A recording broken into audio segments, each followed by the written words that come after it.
Assalamualaikum warahmatullahi wabarakatuh. Alhamdulillahi rabbil alamin. Wassalatu wassalamu ala asyrafil anbiya'i wal mursalin wa ala alihi wa sahbihi ajma'in.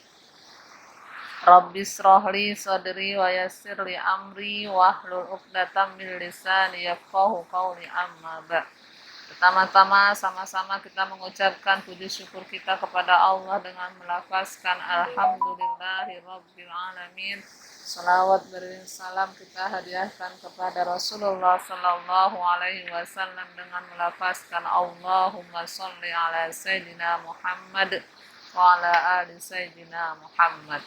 Anak-anak ustazah yang dirahmati oleh Allah, hari ini kita masuk ke materi selanjutnya, yaitu mengenai sholat fardu. Nah, anak ustazah yang dirahmati oleh Allah Subhanahu wa ta'ala, sholat dalam bahasa Arab artinya doa. Dalam Islam, sholat artinya ibadah kepada Allah dengan perkataan dan gerakan tertentu yang dimulai dengan takbiratul ihram dan diakhiri dengan salam. Sholat memiliki kedudukan utama dalam Islam karena merupakan rukun kedua dalam rukun Islam. Rasulullah Shallallahu Alaihi Wasallam bersabda, "Bunyal Islamu ala khamsin, syahadati an la ilaha illallah wa anna Muhammadar Rasulullah, wa iqamas shalah wa ita'is zakah wa hajjil baiti wa shaumi Ramadan." Yang artinya Islam dibangun di atas 5 perkara: syahadat bahwa tidak ada Tuhan selain Allah dan Muhammad adalah utusan Allah, mendirikan sholat, menunaikan zakat, haji, puasa pada bulan Ramadan. Sholat merupakan batas yang memisahkan antara keimanan dengan kekufuran. Rasulullah Shallallahu Alaihi Wasallam bersabda, "Inna bainar rajuli wa bainasyarqi wal kufri tarkus shalah." Artinya, sesungguhnya batas antara seseorang dengan kemusyrikan dan kekufuran adalah meninggalkan sholat. Hadis Muslim. Sholat juga merupakan tiang bangunan Islam. Jika sholatnya rapuh pula keislaman seseorang. Rasulullah Shallallahu Alaihi Wasallam bersabda, modal utama kebaikan hidup seseorang adalah Islam. Tiangnya adalah sholat dan puncaknya adalah jihad. Hadis Tirmidzi. Adapun hukum sholat 5 waktu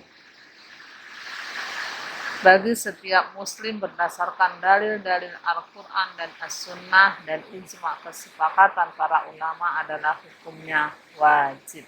Firman Allah dalam surah Al-Baqarah ayat 43, A'udzu billahi minasyaitonir rajim.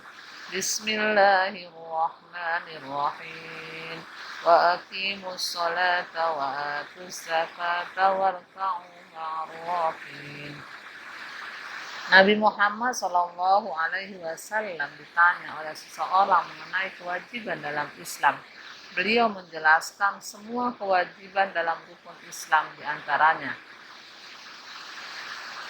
khamsun sholawatin fil yaumi wal lailah. Faqala hal alayya ghairuha? Qala la illa an tatawwa. Artinya, sholat 5 waktu sehari semalam. Orang itu bertanya, adakah kewajiban lain untukku selain yang 5 waktu itu? Rasulullah menjawab, tidak, kecuali engkau berkenan melaksanakan sholat-sholat sunnah tatawu. Hadis Bukhari. Adapun syarat wajib sholat 5 waktu. Syarat wajib sholat 5 waktu artinya kriteria-kriteria yang jika terpenuhi dalam diri seseorang, dia sudah terkena kewajiban untuk melaksanakan sholat. Syarat-syarat tersebut adalah sebagai berikut. Yang pertama, muslim. Semua kewajiban dalam Islam hanya dibebankan kepada orang-orang yang beragama Islam. Yang kedua, orang yang berakal atau akil, artinya memiliki kecerdasan yang normal.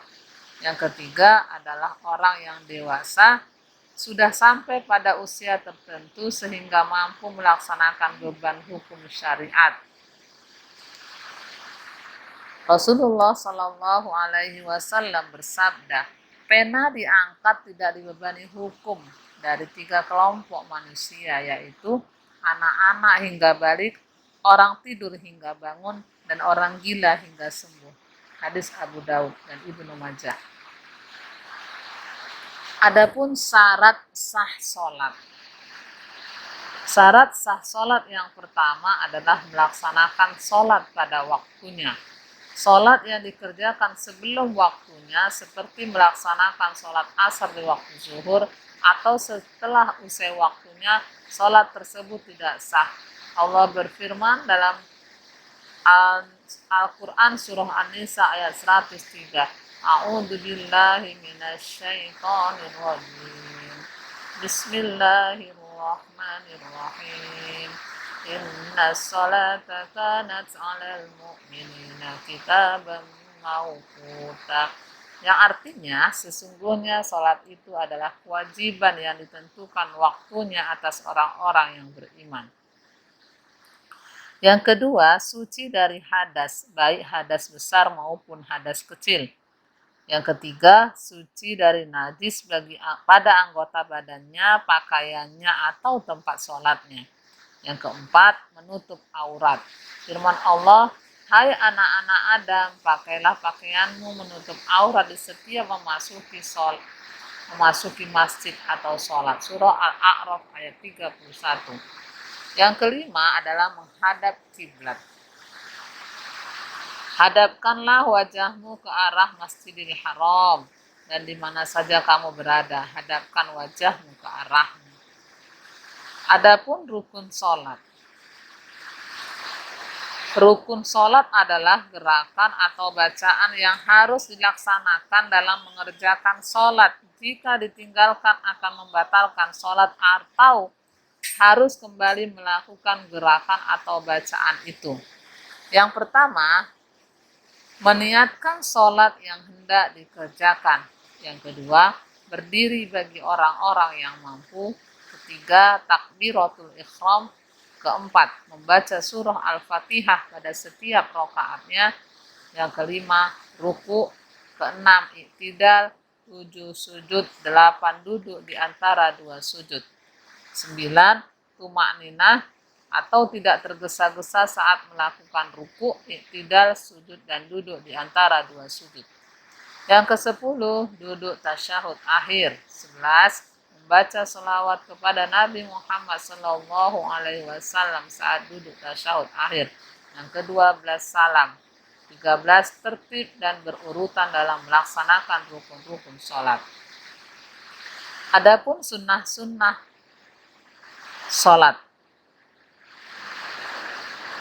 Yang pertama, sunnah yang berbentuk bacaan, yaitu membaca doa iftitah setelah takbiratul ihram dan sebelum membaca Al-Fatihah pada rakaat pertama. Yang kedua, membaca ta'awudz setelah doa iftitah sebelum membaca surah Al-Fatihah. Yang ketiga, membaca amin setelah membaca surah Al-Fatihah. Yang keempat, membaca surah atau bacaan yang mudah setelah surah Al-Fatihah pada 2 rakaat pertama. Selanjutnya, membaca takbir pada setiap akan melakukan perubahan gerakan sholat. Selanjutnya, mengulang bacaan ruku 3 kali, membaca doa ketika iktidal, mengulang bacaan sujud 3 kali, membaca doa antara 2 sujud, membaca sholawat kepada Nabi pada waktu tasyahud akhir, membaca doa setelah tasyahud akhir dan sebelum salam. Terakhir, membaca zikir dan doa setelah salam. Yang kedua, sunnah yang berbentuk gerakan, mengangkat tangan ketika takbiratul ihram, mengangkat tangan ketika ruku dan bangkit dari ruku, meletakkan tangan kanan di atas tangan kiri ketika berdiri dalam sholat, melihat ke arah tempat sujud, meletakkan tangan di atas lutut saat ruku, merenggangkan jarak antara tangan dengan perut ketika sujud untuk laki-laki. Selanjutnya, duduk iftirasi setiap kali duduk dalam sholat kecuali pada tasyahud akhir, dan duduk tawarruk ketika tasyahud akhir. Adapun urutan tata cara sholat, yang pertama berdiri menghadap kiblat. Bagi seorang yang punya uzur sehingga tidak bisa berdiri, diperbolehkan sholat sambil duduk. Jika tidak mampu sambil duduk, diperbolehkan sambil berbaring. Yang kedua, berniat untuk sholat. Para ulama sepakat tempat niat adalah hati. Niat berarti menghadirkan pikiran dan kesadaran tentang sholat, apa yang akan kita lakukan, dan menetapkan dalam hati bahwa ia mengerjakan sholatnya itu ikhlas karena Allah. Yang ketiga, takbiratul ihram. Takbiratul ihram artinya mengucapkan lafaz Allahu Akbar sambil mengangkat kedua tangan sampai ujung-ujung jari sejajar dengan bahu atau mendekati daun telinga. Takbiratul ihram merupakan tanda dimulainya sholat. Setelah itu dilarang melakukan kegiatan apapun yang tidak ada hubungannya dengan sholat. Selanjutnya, meletakkan tangan kanan di atas tangan kiri di atas dada setelah takbiratul ihram, dan pandangan mata selalu melihat ke tempat sujud. Kelima, membaca doa iftitah. Yang keenam, membaca isti'azah, a'udzubillah, dan basmalah sebelum membaca surah Al-Fatihah. Yang ketujuh, membaca surah Al-Fatihah. Rasulullah Shallallahu Alaihi Wasallam bersabda, tidak sah sholat orang yang tidak membaca Fatihatul Kitab. Setelah selesai membaca surah Al-Fatihah, baik imam maupun makmum bersama-sama membaca amin. Kedelapan, membaca salah satu surah di dalam Al-Quran. Yang kesembilan, ruku'. Di antara doa ruku yang diajarkan Nabi Muhammad SAW adalah Subhana Rabbiyal Azim, Subhana Rabbiyal Azim, Subhana Rabbiyal Azim, yang artinya Maha Suci Tuhanku yang Maha Agung. Yang ke-10, i'tidal. I'tidal artinya bangkit dari ruku. Bagi imam atau orang sholat sendirian, i'tidal dilakukan sambil mengatakan Sami Allahu liman hamidah, yang artinya Allah mendengar orang yang memujinya. Yang ke-11 adalah sujud. 12, duduk di antara dua sujud. 13, tasyahud awal dan tasyahud akhir. Yang ke-14 adalah salam. Yang ke-15 tertib. 16 zikir dan doa. Anak-anak ustazah yang dirahmati oleh Allah, kita sebagai seorang muslim pastinya sudah sering melakukan sholat 5 waktu. Sehingga ketika kita sholat, mulai saat ini kita harus memperbaiki dengan benar apakah rukun-rukun sholat yang selama ini kita lakukan sudah benar atau belum. Anak-anak ustazah yang dirahmati oleh Allah, mungkin ini saja yang dapat ustazah sampaikan.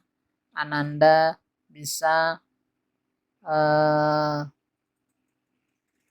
melaksanakannya dalam kehidupan sehari-hari.